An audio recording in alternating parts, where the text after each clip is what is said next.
Ya, a'udzubillahi minasyaitonir rajim. Bismillahirrahmanirrahim. Assalamualaikum warahmatullahi wabarakatuh. Ketemu lagi. Kita kali ini mau bahas soal FDC, perbandingan busur antara tiga jenis busur, yaitu flat. Dalam ini kita pakai flatnya model mancu yang jelas-jelas FDC-nya punya storage energi yang besar. Yang kedua, kita pakai busur Casik bending atau Ming bending, lupa, pokoknya busur bending, tapi ini busur panjang. Dan yang ketiga, kita pakai bandingin dengan busur laminasi. Ini kita pakai laminasinya model Turkish. Oke, kita lihat datanya. Kita nyalain dulu. Udah masukin data. Ini flat, dia flatnya ini busurnya tipenya mancu. Yang bending ini busurnya tipenya kalau nggak Casik Ming, lupa, ini busur panjang. Yang ketiga ini laminasi ini Turkish, laminasi Turkish. Nggak perlu saya sebutin boyernya, yang penting ini insya Allah boyernya boyer terkenal semua dan FDC nya tak cek bagus semua. Nah, dari sini kita bisa lihat perbandingannya teman-teman. Mungkin kalau ini kita pakai flat yang sama, jadi flatnya Turkish, bendingnya Turkish, laminasinya Turkish, mungkin nanti flat akan kelihatan ketinggalan jauh dia storage energinya. Tapi di sini kita lihat ini yang warnanya hijau, ini kan dia bending. Kita ganti yang agak gelap dikit warnanya. Nah, ini yang hijau ini dia bending dan laminasi hampir sama ya kurvanya ya. Padahal ini laminasinya pendek, harusnya busur pendek itu dia punya storage energi yang agak kecil. Kenapa? Karena rata-rata emang kurvanya dengan kurva yang sama, busur pendek itu dia punya storage energi lebih kecil. Ini sama-sama, ketiganya sama-sama 40 ya. Ini 39,82, 39,70, dan yang laminasi 40,30. Jadi anggap aja ini sama-sama 40 lbs di 28 inch. Jadi ini 28 inch. Kita bulatkan saja. Nah, jadi ini perbandingannya. Nah, ini kenapa banyak yang heran kok busur mancu LBS-nya handshocknya gede banget. Ya karena ini busur dengan storage energi yang lebih besar. Dengan storage energi yang besar dia cenderung membutuhkan GPP yang tinggi. Oke, kita ambil contoh.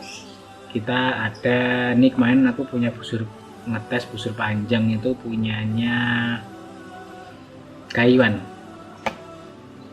Ini di sini kelihatan dia untuk 35 lbs saja di 28, 36 lbs 28 dia di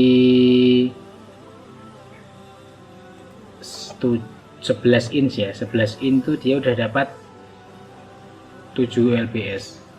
11 inch 7 lbs. Kita bandingin di sini 11 inch. Dia hampir sama dengan bending di 10 inch. Itu padahal LBS-nya cuman selisih peak LBS-nya dia selisih 4 LBS, tapi untuk awalannya 11 nya ini cuma selisih 3 LBS, 2,5 malah, cuman 2,5 LBS.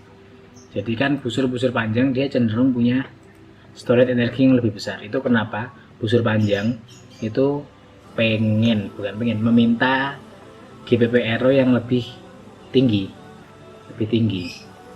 Di sini yang mancu ini yang kita pakai tesnya ini mancu ya, flatnya ini mancu. Dia pada 10 inch dia udah dapat 13,3 lbs. Sedangkan pada bending, ini busur panjang bendingnya. Bending dia cuman butuhnya 7,8 lbs saja. Dan laminasi ini karena busur pendek, dia storage energinya lebih kecil. Jadi cuman 5 lbs. Jadi kelihatan kan, jadi ini namanya storage energi atau preload energi, itu energi yang kesimpan di busur pada waktu busur itu posisi diam. diam aja, dia posisi terang aja itu dia udah nyimpan energi segini besar. Jadi kita nggak usah heran kalau kenapa busur seperti mancu, busur yang panjang stringnya itu 130 panjang string ya, bukan panjang knock to knock dari belly ya, tapi itu panjang string itu udah 130 ke atas. Busur-busur Cina, busur-busur Mongol, busur-busur mancu itu dia selalu minta GPP di atas 10 rata-rata ya, minta GPP di atas 10. Jadi kira-kira itu penjelasannya. Dan dari kurva ini kita bisa juga lihat karakter busur mancu khususnya ya, untuk busur mancu dia itu HAM-nya sangat tinggi. Ini HAM itu lompatan energinya dia tinggi, kelihatan kan, ini HAM-nya sangat tinggi. Dan dia di ujungnya sama-sama 40, jadi 70 in 28 inch dia sama-sama habis dapat di angka 40. Ini nanti kalau ditarik lagi mancu kan dia ini belum peak performanya mancu ya. Mancu itu dia peak performa sekitar 34 inch, draw pada 34 inch, mancu baru peak performa. Dan dia ini melandai, nanti naik, dia tinggi, nanti melandai, nah ini naik dikit lagi, ini naiknya dia ada perutnya, landai, baru naik dikit, naiknya dikit. Kalau Turkish dia kebalikannya. Turkish itu dia punya HAM, di depan selalu punya HAM. Hampir semua busur Asiatik atau busur horseshoe atau busur yang punya recurve maksudnya siahnya dia berbentuk recurve, bukan self bow ya, bukan self bow kayak longbow ya, tapi busur recurve itu dia pasti punya HAM, punya storage energi. Untuk longbow dia storage energinya pasti lebih kecil. Kenapa? Karena dia emang baru mendapatkan foundation itu di belakang, jadi dia kurvanya naik.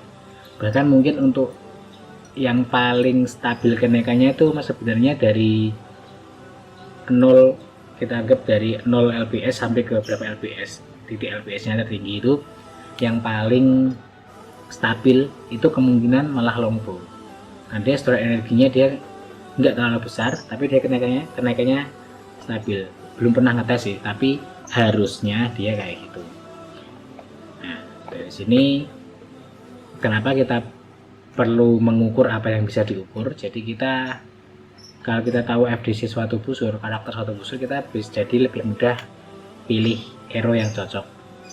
Jadi kan kita nggak mungkin dia dengan storage energi sebesar 13 ini, 13 kan tinggi banget ini, dari 0 sampai 13, jadi 9 inch ini dia 0, ini jadi pada waktu 9 ini semuanya ini 0. Kalau untuk bending dia ini nggak 0, 9 inch nya dia nggak 0.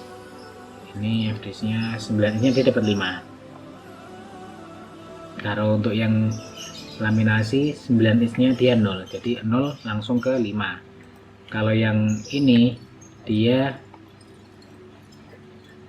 dia braces nya sangat kecil ya, sangat rendah, dia braces nya cuma 7 in, dia dari 4, 8, 10 sampai ke 13. Jadi dia memang karakter busurnya punya HAM yang tinggi, punya storage energi yang besar. Jadi kalau teman-teman mau milih busur, pastikan tahu peruntukannya untuk apa dulu busurnya.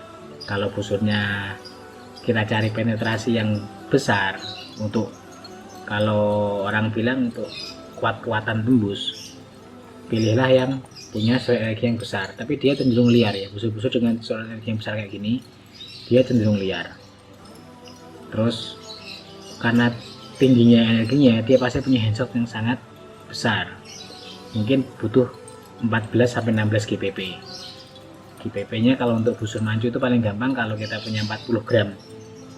Kalau kita punya 40 lbs busur, kasih aja 40 gram arrow, itu udah paling aman untuk mancu. Atau busur-busur besar lainnya seperti kemarin yang aku coba itu flatmingnya kayuan tuh, dia butuh 12-13 GPP lebih ke atas, jadi minimal 12 tuh baru rasa enak. Kalau untuk bending atau laminasinya tadi itu, ini dia Turkish, itu dia GPP masih bisa lebih rendah, sekitar mungkin 9-8 tuh udah maksa ya. Kalau untuk akurasi itu atau untuk dapat feel enak tuh rata-rata Turkish tuh mintanya 9, 10 itu udah normal. Untuk bending mungkin dia lebih panjang, lebih lebar rentang untuk GPP Aero nya, karena variasinya kan sangat banyak banget ya untuk bendingnya. Dan dia bending rata-rata dia siahnya sangat kecil, jadi beban hentakan dari berat siah ke lem itu dia nggak terlalu besar. Tapi handshock bending rata-rata terjadi karena apa? Karena proses dari full draw, dia waktu kembali ke nol lagi itu dia nggak bareng antara 5 atas dan 5 bawah. Jadi itu makanya nanti kalau untuk di bending rata-rata kalau pemain coba tes di slow motion itu yang busur handshock tuh gerakannya nggak bareng. Jadi waktu dia posisi 0 gerakannya nggak bareng. Dan itu kelihatan dari stringnya dia nggak bergerak secara berbarengan, tapi dia atas bergerak dulu sendiri, bawah bergerak sendiri. Jadi kira-kira itu. Dan bisa juga macam-macam, banyak faktornya sih untuk handshock. Mungkin dari GPP Aero yang terlalu rendah, mungkin bisa jadi dari FDC busurnya seperti yang ini, FDC dengan busur ham tinggi. Jadi simpelnya gini, busur dengan ham tinggi, dengan surat energi yang tinggi, butuh GPP lebih besar. Itu aja. Laminasi untuk turkis mungkin butuh 9 minimal. Laminasi itu aman 9 ke atas, 9, 10, 11 itu udah aman. Di bawah dari itu bisa, tapi umur busur bakal lebih pendek. Oke, jadi kira-kira itu aja sih, cuma mau bahas soal bandingin ini flat bending laminasi. Kebetulan memang ketiga busur ini beda, tipe busurnya beda, jadi karakternya pasti sangat beda. Dan ini, jadi teman-teman yang punya busur panjang itu rata-rata lebih akurat, tapi kecuali maju atau busur-busur dengan siah besar atau dengan ir itu kuping, nah itulah pokoknya siah dengan siah besar, itu akurasinya emang agak sedikit di bawah busur panjang, sama-sama panjang tapi dengan siah yang proporsi antara siah dan limnya itu seimbang. Mungkin busur-busur yang akurat tuh kayak karakter busur Mongol, busur Min Cina, tartar itu juga akurat. Tartar tapi bukan yang siahnya yang melengkung banget ya. Kan tartar ada beberapa yang siahnya sampai kurva siahnya sampai menghadap ke depan. Itu terlalu tajam, kurva siah tajam itu juga mempengaruhi akurasi, tapi dia mengurangi akurasi tapi menambah penetrasi. Oke, kira-kira gitu aja teman-teman. Kalau ada pertanyaan nanti kita lanjutin video berikutnya, kita bahas-bahas lagi. Tapi untuk video sekarang cukup sekian dulu ya, pendek aja dulu. Kita buka, nanti kita bisa diskusi lewat inbox atau lewat diskusi di Facebook page atau dimana aja. Dan nanti materi kita tambahin berikutnya. Oke, sekian dulu kuliah pagi hari ini. Nah, ini kuliah pagi, gua aja nih kuliah pagi ya, kuliah pagi work from home, kuliah online kita, kuliah online. Oke, sekian, semoga bermanfaat.